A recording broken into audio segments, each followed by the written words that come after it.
Come on in to the studio workshop. I'm Chris for Enola Frost. Today, I'm ready for a little show and tell. Does this look familiar to you? Today's video is for the card maker who can never throw anything away. Here I am showing you a quick glance at my die cut scraps and squares, and then a little pile of card fronts just for fun. A few years ago, I met with a professional organizer to work on a craft area in my old home. And she talked to me about before we could start organizing anything, we had to experience the pain of the sort. And that phrase has always stayed in my mind. So the process I'm showing you today needfully starts with the pain of the sort.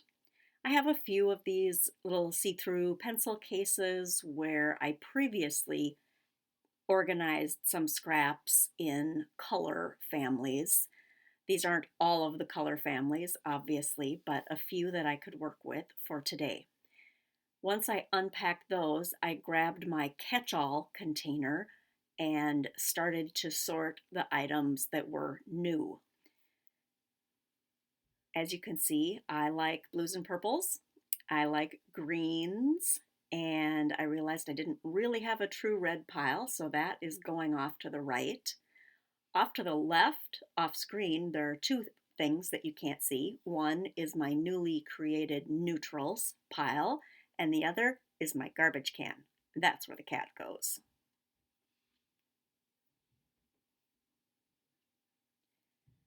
I wasn't very excited when I came back to these two little die cuts. It was an experiment. The blue guy goes in the garbage now, and I think a little later on, the gold guy goes in the garbage as well. This was an experiment with glitter and embossing powder.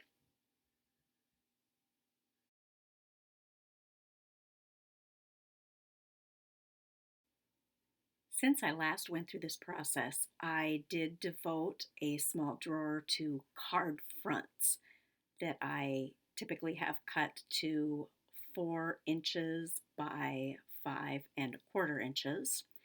So now I'm taking out those pieces that make sense in that drawer and enjoying funny little scraps of paper and really cool die cuts, as well as some things that bit by bit I'm weeding out. I'm also finding what I call my almost cards. There are a number of almost cards in here, and I set those aside to work on later. Today I'm really focusing on the things that are truly scrap or maybe a failed previous project.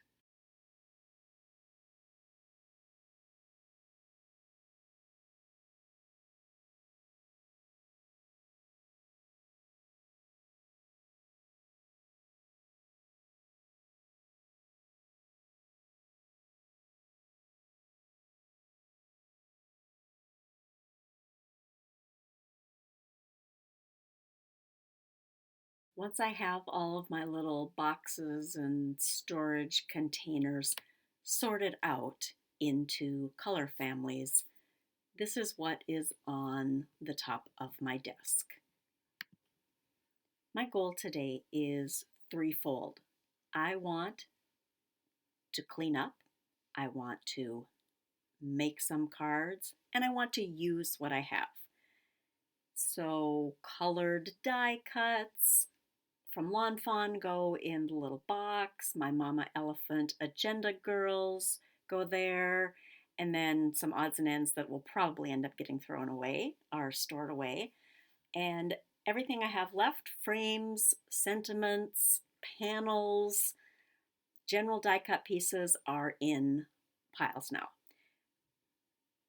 For the rest of the video, I'm going to work on one color group. I'm going to work on my purples, but I'm going to keep my pile of white scraps and my pile of neutral scraps handy. And by neutral, I mostly mean black and silver, because those I may pull in to help finish up some cards. Not everything in my stack needs to turn into a card today, but the more, the better. That's the process I'm just trying to share with you because I know I'm not the only person who has boxes and envelopes full of these little scraps of paper. I'm going to start with a couple of things that are almost cards. Here I have the reverse side of a snowflake die that came from Simon Says Stamp that is Distress Oxide, and a card that, well, a card front that almost got made but is lacking a little something.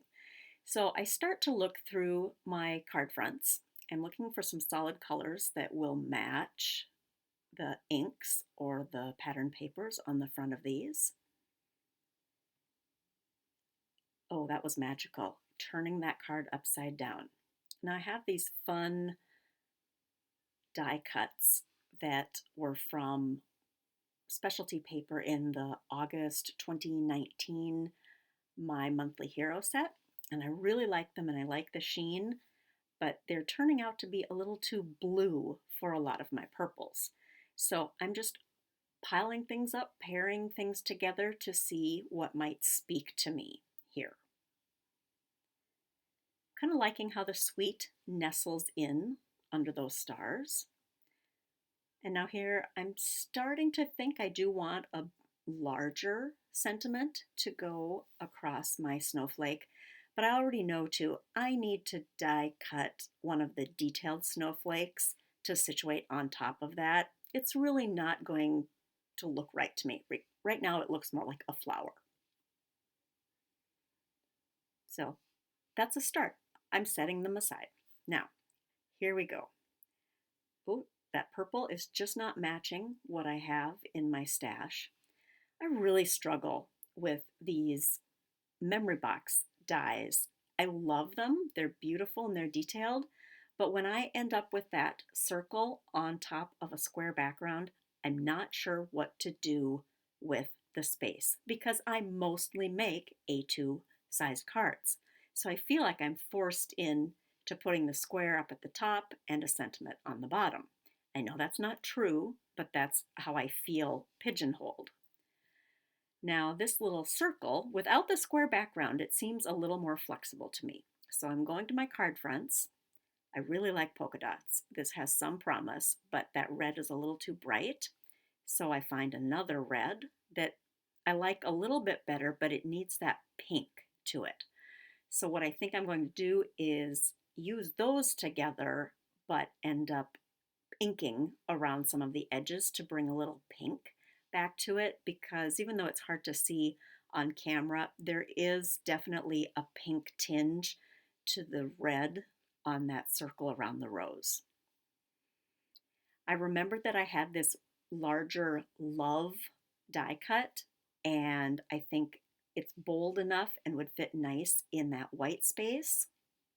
So I set those aside. This is just a piece of cardstock that I used to pick up excess ink. You can tell I was working with a little snowflake project. It doesn't have enough ink on it though, so I'm setting it aside for now. I love these colors. I love the pinky purple and the green together, but I'm not finding anything else in my stash that is a good match. So I take it off screen and I chop off the bottom piece, thinking maybe it'll be more inspiring if it's a different shape. Now I like this, but what I didn't like is the navy blue cardstock around it. I had distressed the edges and the white core that showed through. It just didn't look right. It might have been a good piece for an art journal, but it wasn't great for a card. I ended up ruining pieces of it when I was trying to separate it, so I just trimmed off the edges instead with my Tim Holtz trimmer. And I'm thinking of using a particular die that I have that cuts a fine thanks along with its shadow. And I won't be using these exact pieces, but I'm going to stack them together as a reminder to me to use that and to die cut out of that piece with the circles. And I'm going to try to show through that brighter blue and purple background. Now I want to pick up the shades of pink. Oh, lo and behold, a plain old pink piece of paper. I'm getting down to just a few more things. Like I said, here's that specialty paper from the Hero Arts, my monthly hero. I struggled for a long time with that piece, and I put it aside and I bring out just a standard heart. These two hearts I created after I saw one of Jennifer McGuire's videos on how she uses her skinny little scraps of paper. I will definitely link that below. That is a great use of the scrap paper. Celebrate good times. I think of my Mama Elephant Agenda girls, and the first two I pick out look like they're celebrating. They're going to be a card. I really like these circles. They're sort of a mod look to them, sort of mid-century modern, and I pair them up with a polka dot.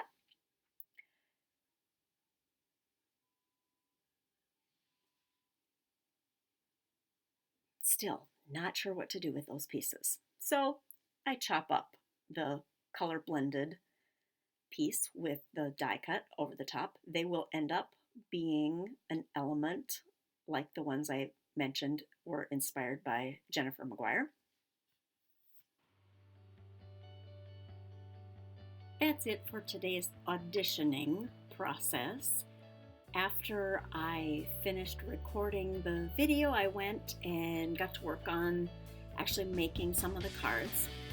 I'm sharing with you the ones that turned out okay. Some of them I like better than others, as I'm sure you have experienced many times.